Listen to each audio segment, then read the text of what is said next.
everyone, I'm Dawn. Welcome to my channel. Thank you for visiting with me today. Now, I know I just did a video where we had a Texas Chainsaw Massacre discussion, but I came across another article I wanted to kind of read, well, not kind of read and talk about. So I thought we could do that again. I mean, what's another video gonna harm? I love horror movies, so when I can talk about them, I'm in my element. So I got this from the Nightmare Nostalgia. It was on Facebook, but it's from Nightmare Nostalgia. And I don't see the name of the person that wrote it. Maybe it's in here somewhere. But it's called, It's All About Family, the Texas Chainsaw Massacre. Every horror fan seems to stumble upon this little flick, and out of the vast array of slaughterhouse horror films is left with an irreplaceable mark that none other can match. The movie's not backed by a huge budget, its soundtrack is minimal at best, and it doesn't feature any big names among its cast. So I'm gonna break when I have something to say, break between paragraphs or sentences if I can cleanly do that. But that's what I liked about Texas Chainsaw Massacre. It's so raw. It's shot almost like a snuff film, but not really. It's not shot like a found footage film, but it's so great. I'm talking about the OG. It's so gritty and dirty and messy, and I mean, it looks like it was a miserable experience making the film, but that just adds something to the magic of that horror. And I found that movie quite scary because literally that can really happen. And don't come in here and say, well, yeah, that happened to my cousin's best friend's parakeet. Don't do that. It's all loosely based and inspired by Ed Gein. So is Psycho. But it's not the same story. It's just inspired by, loosely based. Toby Hooper used that whole based on a true story because he knew it would get attention. He said that in several interviews. Okay, something entirely against the grain for Hollywood standards, and yet the bloody film captivates, cuts deep, and then cauterizes the mind. It haunts the viewer long after the end credits roll. In short, the movie just works. Then when you watch the Texas Chainsaw Massacre, you are pulled in, whether you want to be or not,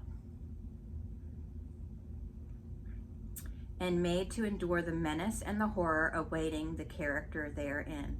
It doesn't feel like you're watching actors, but more like you are in the thick of it with real to life people who are about to meet with an unfortunate end.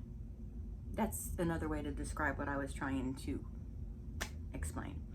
That's just part of what makes this film such an ongoing success. For one thing, it's not what people expect it to be, and that being some mindless little splatter fest. Sure, there is a lumbering, chainsaw swinging murderer butcher called Leatherface, but it's not just about him. It's the maniacal family of fellow ghouls who naturally adds to the macabre that made this movie legendary. I remember being very young and watching TV with my dad and seeing previews for trailers for it. It was after 8 o'clock at night, but I remember they didn't show a lot in it,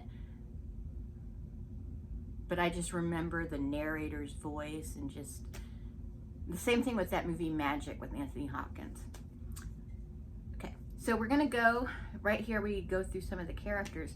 The hitchhiker, Nubbins Sawyer. His name is Nubbins. Nubbins, I call my dogs Nubbins, so. Okay, so the hitchhiker, Nubbins Sawyer, that's the guy that cuts his hand with the knife and sets the little fire, and the hitchhiker that they pick up. Okay, choosing to open your movie with a lingering shot focused on a nice oozing corpse is one hell of a way to slap your audience to attention. Before the viewer even gets a chance to settle, the film goes full-on grotesque. A slight sucker punch to the senses, informing the viewer as to what kind of movie they're in for. There's no turning back now, folks. We're in for a nasty bit of cinema, and all we can do is sit back and enjoy as best we can.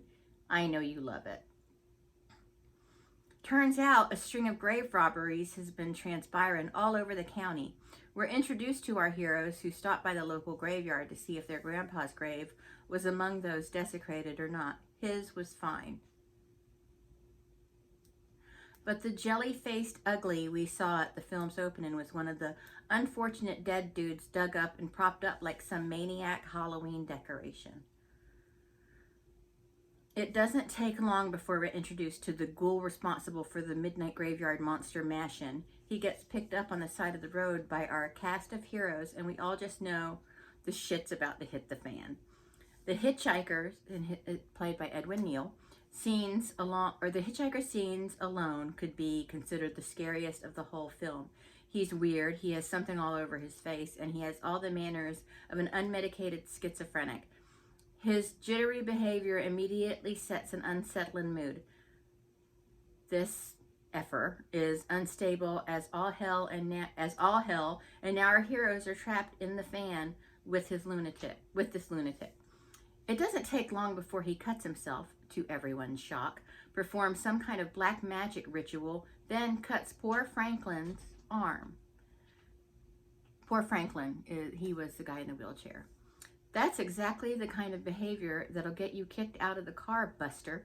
He leaves the vehicle after scaring the bejesus out of everyone inside, but not before leaving a bloody smear on the side of the van. Why?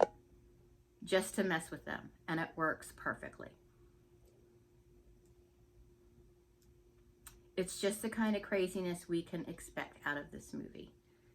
And the next character is the cook, Drayton Sawyer.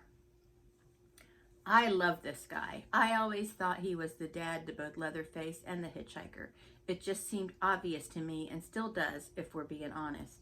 But due to the dinner time scene where the loony bin candidate says he's just the cook and getting a violent quiet in rebuttal, that causes people to think he's just that, the cook. But in my defense, the cook, that would be in the writers of the article's defense, the cook could be dad, and cooking is just his thing. He doesn't enjoy the killing part of things and leaves that up to both of his sons. Makes sense to me. The scene where he's trying to put her in the trunk, and he keeps hitting her with the stick. I think that was him. Maybe that was another sequel.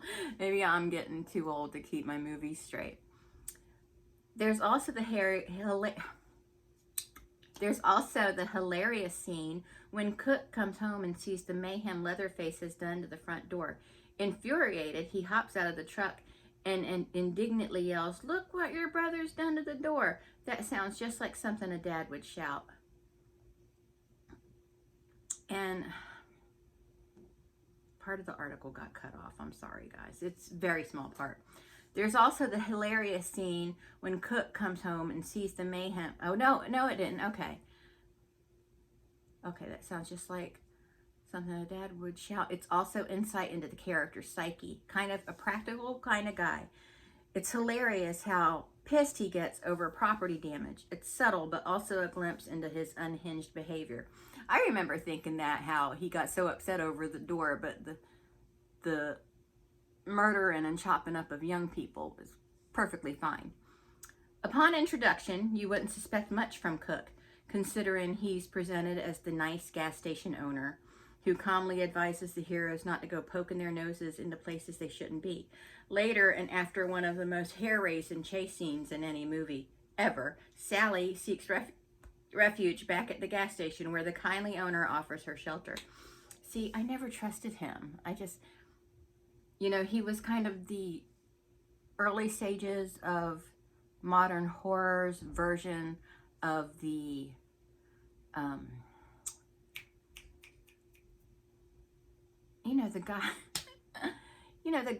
that "don't go in them woods, kids," that guy, the Harbinger.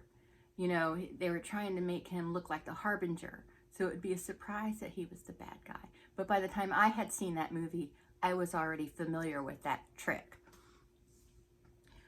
Okay, so that's where we're shown the double-sidedness hiding behind Drayton's crooked smile. Lo and behold, he's part of the Klan, and the audience is presented an alarming fact. This atrocity is county-wide, so who can you trust? Poor Sally learns there's no one out there on her side.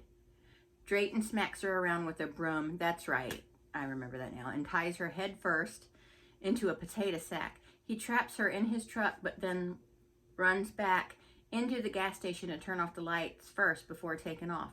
The cost of electricity is enough to drive a man out of business, he reasons with his sobbing captive. Quite practical. He takes off down the road and can't help himself and starts poking Sally a little bit with a stick. Sadism making him giggle with childish glee drooling off his face. He was so creepy.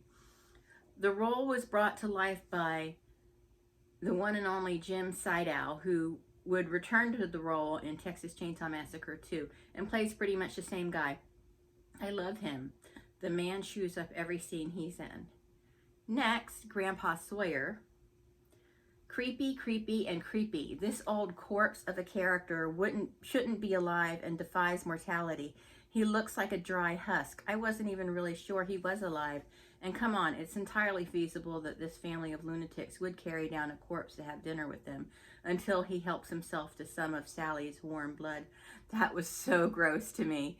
Because remember, I don't know if you saw my last video, but to remind everyone, I was 14 the first time I saw this movie because I was at a re-release screening of it. And it was like, and everybody in the audience, because the audience was full of people, those were the good days, good times when you went to movies, but everybody was like horrified by this. Nowadays, I think that movie, I think Texas Chainsaw Massacre stands the test of time, but I think nowadays if you see someone do that in the movie, you're just like, yeah, it seems legit, you know? Okay, so in conclusion, we've got the conclusion now, but they don't really talk about Leatherface. I guess they want to talk about the other characters, how creepy they all are, because like they said, it's a family affair. In conclusion, the Texas Chainsaw Massacre is legendary among horror fans. It's often repeated and in many cases remade, but there's something special about the original, something that cannot be repeated or done over. I personally think it has to do with the impression made by the Sawyer family. It's one of those things that came about by the correct alignment of astral bodies and a little black magic. It's a dark miracle that the thing exists and made its way to drive-ins and living rooms for generations. The Texas Chainsaw Massacre remake isn't exactly bad, and they tried to give us a rotten family to put Leatherface in the midst of, but the Hewitts in 2003 just don't live up to the macabre nature of the Sawyers, 1974. Albeit the Hewitt family is most certainly sinister, but they lack the true unhinged quality the Sawyers have. Seriously, the instability of the Sawyers is almost otherworldly. Their victims never know what to expect. They may invite you to a home-cooked meal made out of your best friends, or they'll gut you alive. You never know.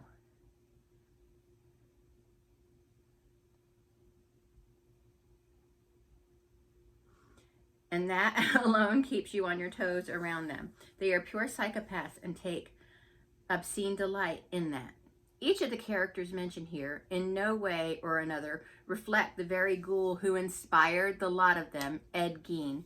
Grave robbery, slaughtering pretty people, wearing stitched together human skins, boiling skulls, and eating human flesh. They're all ghoulish and reflect the heinous nature of Eddie Boy.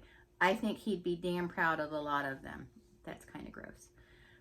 That's something lacking in each movie that followed the original. The family was not all that scary and only served to just be there. The focus became more and more reliant upon Leatherface in each preceding film, and none of them matched the claustrophobic terror inspired by Tobe Hooper's exploitation masterpiece. I know there's the upcoming Netflix Texas Chainsaw Massacre coming out soon. Looks like there is no family to back Leatherface this time around, and so we'll see how well the creepy and the grotesque work. I might not be impressed by the trailer of Leatherface pooping in the field, but I'm still going to watch it. Hope it does well. I want a new good scare from Texas Chainsaw Massacre. Whatever the outcome, no one can take away the original film that's proved the test of time. I wish I could tell you who wrote this, but it doesn't say. So, anyway. That's the article about the Texas Chainsaw Massacre. The other article I wanted to read about it, and for me, I don't know when you're going to see this video, but it starts tomorrow on Netflix. Now, sometimes there are things I want to see on Netflix, and when they give a date, it's available at midnight. So it might be available at midnight tonight. I'll long be asleep, but if for some reason I'm awake, I'm going to give it a watch. Otherwise, I'll just watch it tomorrow. No big whoop. But anyway, that's it. Just wanted to share that with you, and I will talk to everyone later. Bye.